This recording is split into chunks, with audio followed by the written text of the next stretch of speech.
Bonsoir tout le monde, ici Monsieur Cacahuète et ce soir nous sommes samedi 6 novembre 2021 et il est déjà 23h26. Ce soir dans ce nouvel épisode de Parlons DVD, je vais vous parler un film familial de science-fiction et d'aventure avec un petit peu d'humour. Avec hein Le Seigneur des Anneaux. Seigneur des Anneaux, pourquoi tu me dis Seigneur des Anneaux? Parce que c'est bien le Seigneur des Anneaux. Mais non, c'est pas ça. Donc du coup ce soir je vais vous parler de Explorer avec River Phoenix, Ethan Hawke et d'autres acteurs. Pourquoi les deux acteurs? D'autres acteurs. Donc, Marquez ça sur la pochette. non, mais je précise parce que là, il n'y a que deux noms de marqués. Alors, on voit bien déjà qu'il y a 3 enfants, donc ça fait déjà un minimum 3 acteurs. Ouais. Et puis, il n'y a pas que 3 acteurs dans le film, sinon ça fait vraiment très petit budget. Alors, c'est un film que je connaissais pas du tout. Il y a des acteurs plus ou moins connus, notamment un qui joue dans pratiquement tous les films de Joe Dante. Alors si Joe Dante ça vous dit quelque chose, par exemple Gremlins, Gremlins 2, Small Soldier et d'autres films. Donc voilà, donc il y a un acteur récurrent. Donc celui qui joue le père du héros dans Gremlins 1 et 2, donc il joue dans ce film-là un shérif. Ouais, je crois que c'est un shérif, il me semble. On le voit pour quelques scènes, on voit pas beaucoup, mais voilà, c'est un acteur facilement reconnaissable et du coup ça faisait plaisir de le voir. Je me demande si c'était pas d'ailleurs un ami du réalisateur Joe Dante pour avoir joué quasiment dans tous ses films, peut-être, c'est possible. Bref, donc de quoi parle ce film? Alors, le rêve visionnaire de 3 curieux et ingénieux jeunes garçons devient une excitante réalité dans Explorer, le célèbre film d'aventure fantastique réalisé par Joe Dante, entre parenthèses Gremlins. Un film qui mêle à la fois humour, action, rythme soutenu et retournement inattendu. Dans leur petit laboratoire monté de toutes pièces, par leurs propres moyens, les 3 jeunes garçons utilisent toutes leurs connaissances et leur inventivité pour mettre au point un vaisseau spatial. Ils n'ont ensuite plus qu'une seule idée en tête, partir pour un formidable voyage interplanétaire. Une formidable aventure pour toute la famille avec d'excellents jeunes acteurs qui par la suite sont devenus de véritables stars. River Phoenix qui a joué dans Stand By Me, Les Experts, et Ethan Hawke qui a joué dans Training Day, Génération 90, mais aussi plein d'autres films, notamment qu'Ethan Hawke il a joué dans Bienvenue à Gattaca, puis je sais, Le Cercle des Poètes Disparus, Valérian et la Cité des 1000 planètes, etc. Alors pour le film. Alors, je sais pas comment commencer à parler un peu de ce film-là. Donc déjà pour l'édition, donc c'est un DVD qu'on avait acheté à Cash il y a quelques années. On l'avait jamais vu jusqu'à présent, mais j'avais été bien inspiré par la jaquette, tout ça. Je me suis dit ça pourrait être cool à regarder. Du coup on l'a vu à 3, donc on l'a vu avec Zou et puis avec mon fils. On a tous bien aimé le film, donc ça a été vraiment un moment de découverte. Je crois qu'il devait être dans le bac des DVD à 15 centimes, donc ça devait être un très bon prix. Donc le DVD en lui-même, donc il n'y a rien pas de particularité. Donc peut-être que quand il était neuf, il y avait une publicité dedans, des fois ça arrive, mais là en tout cas c'est pas le cas. Pour résumer un petit peu l'histoire, donc au début on a sur les 3 jeunes que l'on voit, donc ils sont dans la tranche d'âge d'être au collège, donc je dirais 6e, 5e grand max quoi, parce qu'ils sont pas si vieux que ça. Il y en a 2 qui se connaissent bien, qui sont amis, qui parlent souvent ensemble. Le 3e, il deviendra un des amis aux 2 autres un peu plus tard dans l'histoire, mais assez vite au début quand même. Donc les 2 jeunes discutent pas mal et puis ils échangent, ils parlent de leurs rêves. Donc il y en a un qui est bercé dans la technologie, tout ça, et d'ailleurs c'est le seul du groupe à avoir un ordinateur. Il s'appelle Wolfgang, donc un petit peu, donc ses parents lui ont donné le même nom que le célèbre compositeur de musique. Et le 2e garçon, donc c'est un garçon assez rêveur qui aimerait aller dans l'espace, tout ça, qui rêve de science-fiction, d'extraterrestres, d'espace, de voyage, tout ça. Et donc lui, c'est vraiment sa passion à 100%. Il se trouve qu'à un moment donné, il va se bagarrer un petit peu avec un autre élève pas très sympathique. Et puis du coup, il y a un autre garçon de leur âge qui va venir lui prêter main forte et l'aider. Et donc du coup, c'est comme ça qu'il va se lier d'amitié. Du coup, les 3 garçons donc, vont ensemble parler de leur projet, de leurs expériences, tout ça. Et puis en combinant donc les connaissances scientifiques et l'ordinateur d'un des 3 gamins, plus des coordonnées qu'il a notées après un rêve, celui qui est rêveur. Donc du coup, ils vont découvrir ensemble une nouvelle technologie qui vont le permettre en fait de faire voler des objets. Une technologie révolutionnaire. Et donc du coup, ils vont expérimenter cette technologie-là et ils vont décider donc d'essayer de créer un engin pour pouvoir mettre à profit et essayer différentes choses avec. Du coup, ils vont se construire un genre de petit vaisseau spatial que l'on peut voir ici sur la jaquette. Et du coup, grâce à la technologie apprise et découverte grâce aux rêves et à leurs connaissances, ils vont pouvoir à terme donc aller dans l'espace et rencontrer une mystérieuse civilisation. Donc ça, je vous en dirai pas plus pour ne pas spoiler, mais du coup, ça va donner lieu à du fantastique, à de l'émerveillement et à beaucoup de gags et beaucoup de dérision. Donc face à une civilisation extraterrestre qui ne connaît les êtres humains et la Terre uniquement qu'à travers les émissions de télévision. Donc du coup, je vous laisse imaginer à quel genre de gag on peut avoir. Du coup, c'est un film avec beaucoup d'émotions. Donc il y a du fantastique, il y a du rêve, il y a de l'humour, il y a du touchant. Donc c'est un mélange d'émotions et de fantastique. Le film est vraiment très plaisant, donc on est sur un film familial qui est tout public, donc il n'y a aucune scène gênante. On a vu le film doublé en VF, mais il était possible de le voir dans d'autres langues. Au doublage, là, il y avait marqué dans les possibilités anglais, allemand, espagnol, français et italien. Après, en sous-titrage, il y avait beaucoup plus de choix possibles. Donc voilà. En tout cas, donc c'était une belle découverte ce film-là, et vraiment une belle surprise, surtout que j'en avais jamais entendu parler. Donc c'est un film qui date un petit peu.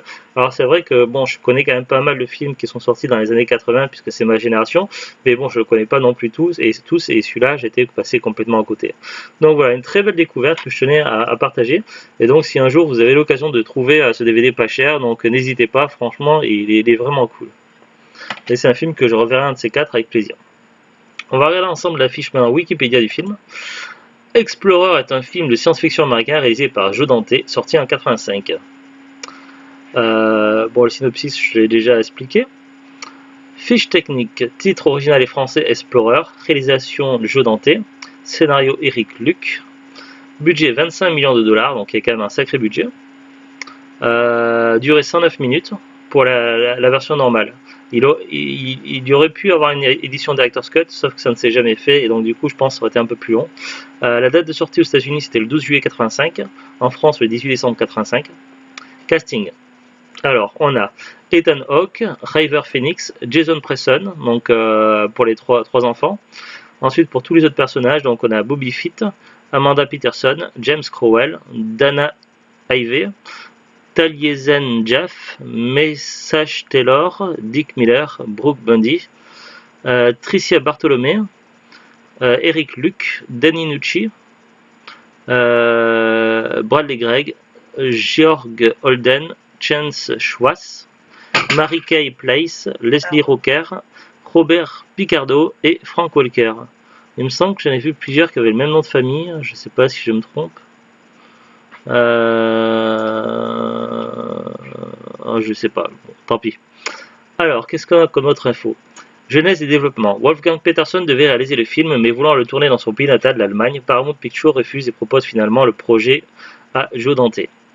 Distribution des rôles. Ce film marque le début au cinéma de River Phoenix et Ethan Hawke. Ce dernier a passé du temps avec le réalisateur Joe Dante pendant le tournage, notamment pour regarder les films Hurlement ou Piranha. Avec lui, il s'imprégnait de la culture des films de série B de Roger Corman. River Phoenix avait quant à lui auditionné au départ pour le rôle de Darren Woods. Le scénariste du film, Eric Luc, interprète le professeur de Darren dans le film. Ah, c'est pour ça, j'avais vu le nom du scénariste et puis le nom d'un acteur, et du coup c'est pour ça qu'il m'avait semblé revoir plusieurs fois le même nom.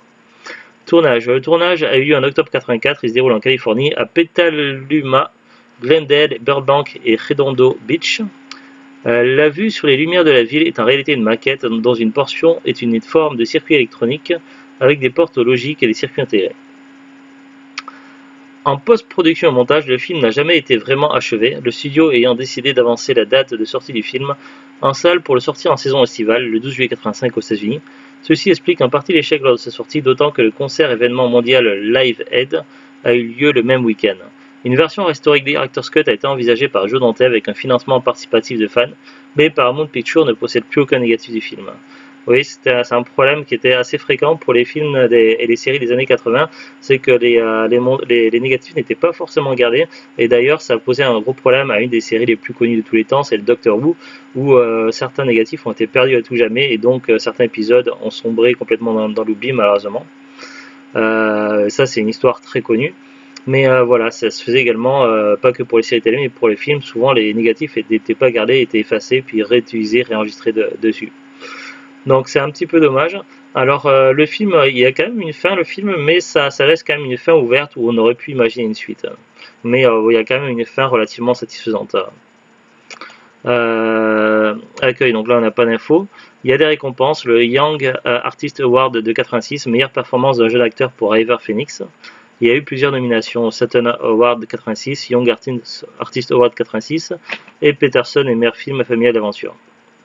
Un commentaire, l'ordinateur utilisé par Wolfgang pour contrôler la bulle pour le vaisseau est un Apple IIc sorti en avril 84, ce qui était pourvu d'un processeur à 1,4 MHz et de 128 kilooctets de RAM. Il y a des clins d'œil, donc on peut lire sur la première page d'un journal Kingston Falls Mystery Still Unsolved, le mystère de Kingston Falls reste entier. Kingston Falls est le nom de la ville fictive où se déroule principalement l'action de Gremlins 84, le précédent film de jeu Dante. Donc on pourrait presque parler d'un Dante Universe. Le nom de l'école est Charles Mr. Jones, en référence au nom de naissance de Chuck Jones, créateur de plusieurs personnages des Looney Tunes et Merry Melodies, et qui... Ah bon. À savoir que à un moment donné, dans certaines scènes du film, il y a plusieurs voix, plusieurs doublages et plusieurs gags qui font référence. Lorsqu'il y a les extraterrestres, tout ça, qui imitent des choses vues à la télé, tout ça, il y a un moment donné, il y a un passage qui ferait avec la voix de Bugs Bunny, je crois, il me semble. Oui. Si je dis pas de bêtises.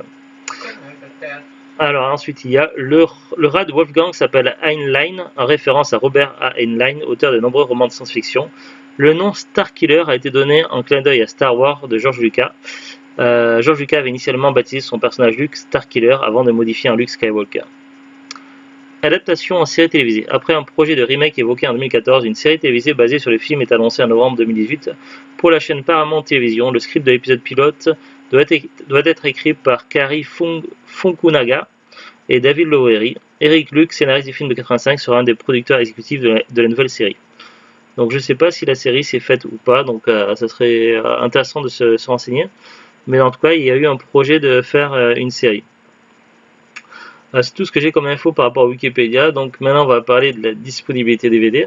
Donc nous c'est un DVD acheté à cash. Donc en général quand c'est acheté à cash, c'est soit dans les bacs à 15 centimes, soit dans les DVD dans les étagères à 1 euro. Donc on l'a eu soit à 15 centimes, soit à 1 euro. Mais étant donné que le boîtier a l'air pas mal usé, tout ça, je pencherai plutôt pour le bac à 15 centimes. En tout cas c'est une sacrée trouvaille. Plutôt cool. Alors évidemment, comme vous vous en doutez, le DVD n'est pas tout récent et il n'est plus commercialisé. Donc maintenant, si on cherche sur internet, ça va être uniquement vendu par vendeur pro ou particulier. Alors j'ai regardé sur 2 sites, j'ai regardé sur Amazon et sur Rakuten, mais j'aurais pu regarder également sur Fnac, Le Bon Coin, Vinted, eBay, etc. Donc à voir s'il y a des meilleurs prix ou pas. Sur Amazon, j'ai vérifié, donc Amazon ne le vend plus en eux-mêmes, donc ça va être des vendeurs pro des particuliers. Il y a plusieurs fiches, donc il y a une fiche où il n'y a plus personne qui le vend, même en occasion. Il y a une autre fiche où c'est bien marqué dans la description que c'est doublé en français. Là, on peut le trouver à neuf à partir de 32,50 € et ça va jusqu'à 43,13 €. Donc je trouve que ça fait quand même cher. Si on regarde sur Rakuten, on peut trouver le DVD d'occasion à partir de 9,10 € et il n'y a que 6 offres en tout. Donc ça fait peu. Donc ce qu'on peut en déduire, c'est qu'apparemment le DVD a l'air peu courant. Donc je dirais pas que c'est un DVD rare, parce qu'évidemment il y a des DVD qui sont plus rares et plus recherchés que celui-ci. Néanmoins, on pourrait le classer, si on devait mettre une catégorie, dans la catégorie des DVD peu courants, commençant à se faire un petit peu rares, mais dont les prix sont pas encore trop excessifs. Alors évidemment, ça c'était les prix internet, mais je pense qu'en cherchant un petit peu, avec du bol, vous pourrez le trouver moins cher dans les magasins. Alors évidemment, vous le trouverez plus en hypermarché, ou alors vraiment s'il y a un déstockage quelque part, mais plutôt je pense dans les magasins style cash ou alors en brocante. Là il doit y avoir moyen de le trouver pas trop cher sur un petit coup de chance. Sinon sur internet, après ça va être au prix de gens qui vont un peu profiter de vous et ça va être un peu abusé. Donc après, à vous de voir, mais si un jour vous avez l'occasion de le trouver pas cher, entre 1 et 5 euros, n'hésitez pas. Le film est plutôt cool. Voilà. Sur ce, donc on vous souhaite une bonne fin de week-end. À très bientôt et au revoir. Au revoir.